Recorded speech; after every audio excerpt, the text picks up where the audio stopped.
Good morning everybody.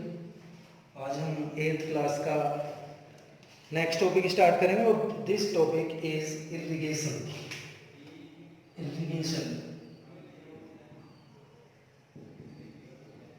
इससे पहले जो हमने आपको टॉपिक्स क्लियर कराए हैं, ये एग्रीकल्चरल प्रैक्टिसेस यहाँ पर स्टार्ट हुई हैं।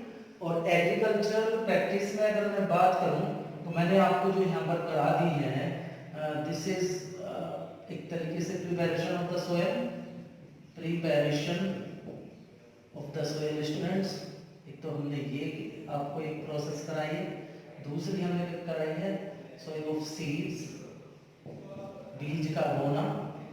एक हमने कराई है आपको कल मैन्यूरिंग, क्या बोलते हैं मैन्यूरिंग। और फिर हमने एक आपको कराई है वीडिंग। तो आज जो ये हमने 4 आपको एग्रीकल्चरल प्रैक्टिसेस करा दी हैं। आज जो नंबर है वो इरिगेशन का नंबर है। This is first 5th method of agriculture. यानी जब हम किसी भी फसल को उगाते हैं तो उसकी जो ये 5वीं प्रोसेस है जो वहाँ पर यूज की जाती है। अब हम इसे स्टार्ट करते हैं। Irrigation means to give the water to the plants or to the growth। the plants के लिए आप यहाँ पर crops भी कह सकते हैं, यानी कि पानी देना, प्लांट्स को पानी देना। जब कोई भी फसल को खेतों में बोया जाता है तो it is very important to give the water to the plants in a proper way, यानी कि सही तरीके से उसे पानी देने की भी बेहद वहाँ पर नीड हो जाती है। तो हमें अब पानी देने की यहाँ पर प्रोसेस देखनी होगी फसलों को पानी।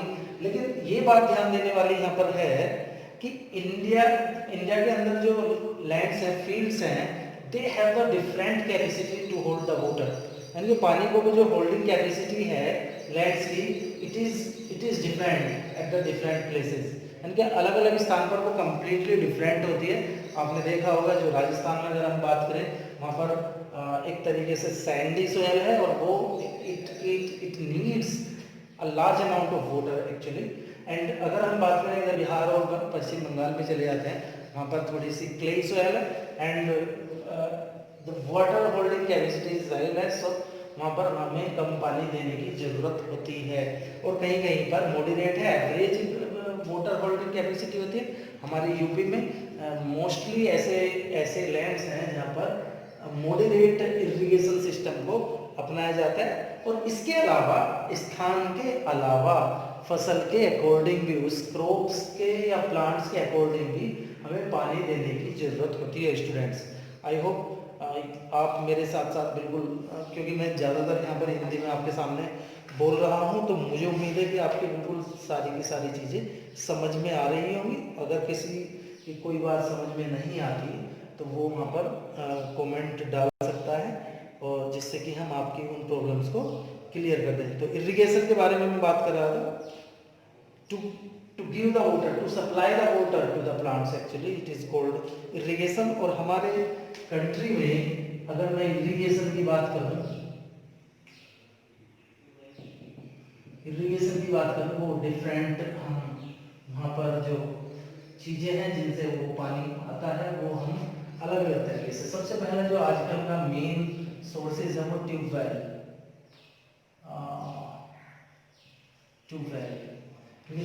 जो है, ट्यूबवेल के द्वारा हम बहुत सारी जगहों पर पानी पहुंचाते हैं, अपने खेतों को पानी देते हैं। ये ट्यूबवेल पॉन्ड्स।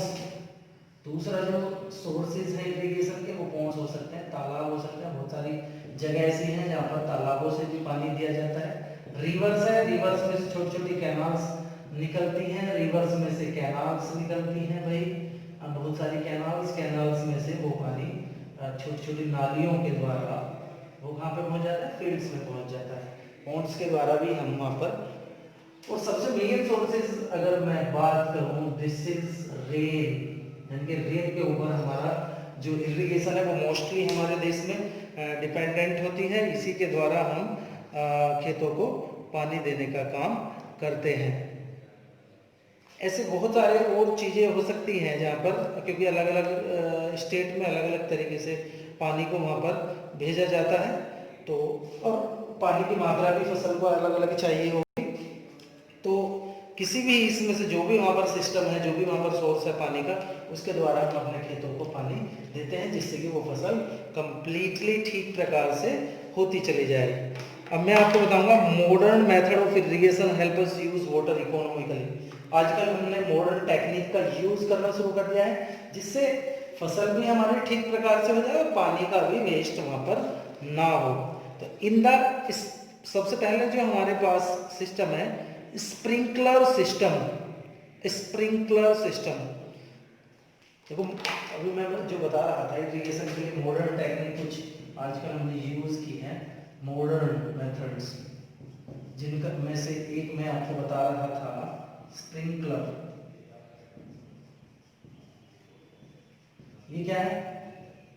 एक तरीके से अगर मैं कहूँ इसे, ये एक फव्वारा विधि है। फव्वारे में क्या है, इसमें एक पाइप है, यहाँ पर हमने यहाँ पर एक ट्यूबवेल लगवा दी है, ट्यूबवेल में से यहाँ पर पाइप भिजवा दिया अपने खेतों में।